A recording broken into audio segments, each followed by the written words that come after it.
Au-delà du CETA, le sujet que je vais amener sur la table est sans doute la pire des réponses que pouvait apporter l'Union européenne, et y compris Emmanuel Macron depuis son élection, à l'élection de Donald Trump. Donald Trump a été présenté à juste titre comme étant sans doute le pire climato-sceptique en tant que président, et Nico a évoqué cette question, mais également comme celui qui voulait refermer les frontières, qui voulait améliorer la vie du travailleur blanc américain et qui allait renégocier les accords de libre-échange selon quelques-unes de ses annonces pendant la campagne électorale. Et face à cela, la réponse des élites européennes a été de dire ben non, nous sommes climate friendly, nous sommes favorables à la lutte contre les dérèglements climatiques et nous sommes favorables à un monde ouvert, à un monde où la globalisation va se poursuivre, où nous n'allons pas renégocier les accords de libre-échange et au contraire, nous allons les étendre. Et à ce titre-là, effectivement, la mise en application provisoire du CETA, l'accord UE-Canada qui a été négocié sous Stephen Harper, sans doute le Premier ministre le plus climato-sceptique qu'il ait jamais eu à l'échelle mondiale quand il était Premier ministre du Canada. Ce CETA qui vient d'entrer en vigueur est finalement un approfondissement de la globalisation économique et financière, alors que les perdants de la mondialisation ont été au cœur de la campagne électorale américaine et sont une des raisons qui expliquent la victoire de Donald Trump. Ces accords de libre-échange sont un des moteurs du réchauffement climatique, alors que l'Union européenne, Emmanuel Macron se prétendent être les fers de lance de la lutte contre les dérèglements climatiques. Et donc du coup, on a là une dichotomie extrêmement forte qui existe entre un droit commercial international qui s'approfondit, qui est contraignant, qui va sanctionner les pays et les gouvernements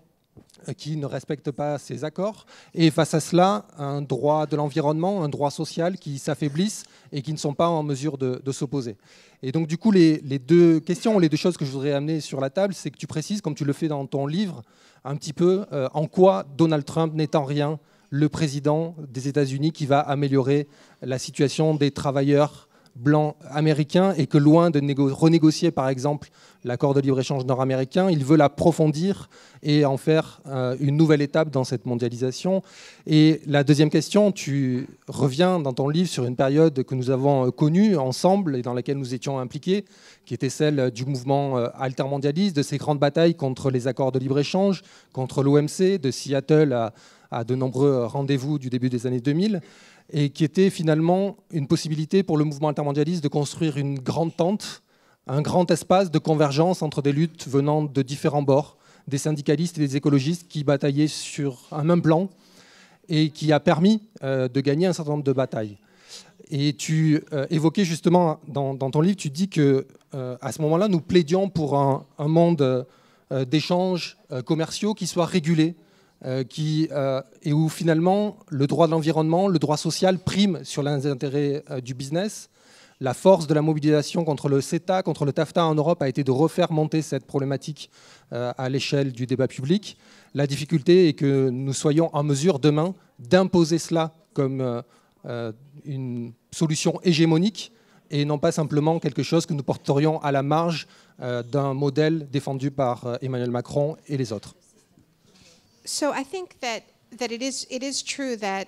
que la raison pour laquelle je reviens dans ce livre en fait, sur cette histoire du mouvement altermondialiste, c'est de rappeler qu'il existe une approche progressiste, une approche internationaliste, une façon en fait, d'affronter toutes ces questions d'inégalité, toutes ces injustices qui sont provoquées par le libre-échange et les multinationales. Of corporate free trade, right? And the reason why figures like Trump and Le Pen and the Brexit campaign are able to take people's mais la raison pour laquelle des gens comme Trump et d'autres leaders peuvent aujourd'hui utiliser la colère des gens, utiliser les conditions de vie qui s'appauvrissent, le pouvoir d'achat qui baisse, etc., et mélanger ça avec une xénophobie particulièrement toxique, c'est parce qu'il y a un vide en face de ça.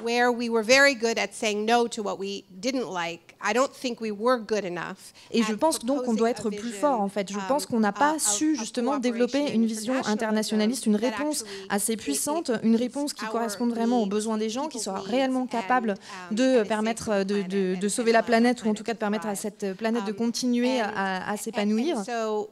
I think what we need to be doing in this moment of opening, right? And I think Trump is creating an opening. Et aujourd'hui, en fait, Trump, en brisant certaines règles et en remettant en fait ces questions-là sur le devant de la scène, c'est l'opportunité en fait pour nous de nous saisir de ce débat public et de recréer cet espace-là.